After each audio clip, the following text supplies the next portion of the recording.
Recently, I discovered that Pizza Hut is actually selling product in box containers that have parent advice written on them.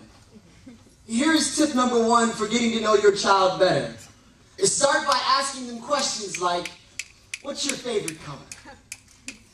I don't know about you all, but I think the question is somewhat profound. I wish that I could ask my son. I can't, but I imagine it would be difficult for him to respond because right now, he's probably coloring embryonic star clouds with evaporating waxes that leave a hiss on the universe light years wide. Or maybe he's rubbing anthills with rain sticks until the mold sets their foundation to stand compact when dry.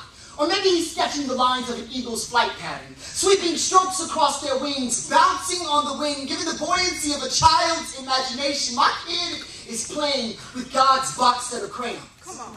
He erases the hues of atrophy from the feeble legs of awakened coma survivors, sketches strength where there was paralysis, and then signs off on his work in etchings of men rejoining the lovers who thought that they were lost.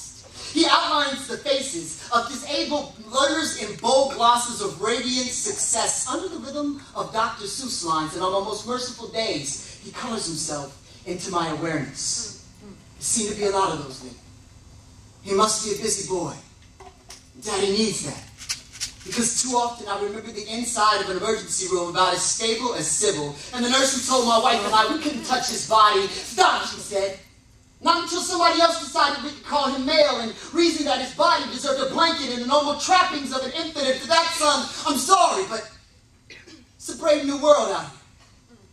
It's like we're trying to create some kind of homogeneous zone where every instinct boils down to natural selection and survival, where fetal harvest and stem cell research are bipartisan, where the only blanket they would have to offer you was green with ink that would have tattooed your translucent skin with the all-seeing eye of commercial exchange.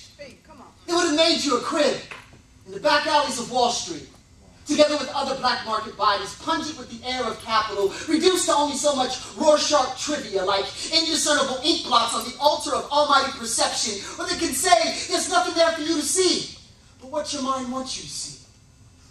In my mind, envision the earth parting like the Red Sea to make space for you, and my hands made sure you got to lay there unmolested. Maybe it's because God gave you the Crayola sticks needed to sketch the hope of reunion into me and your mother's hearts. And Pizza Hut's right.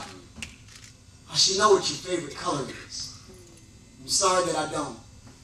But I can't tell you how proud I am of the artwork that you have been posting on God's refrigerator door when I walk outside.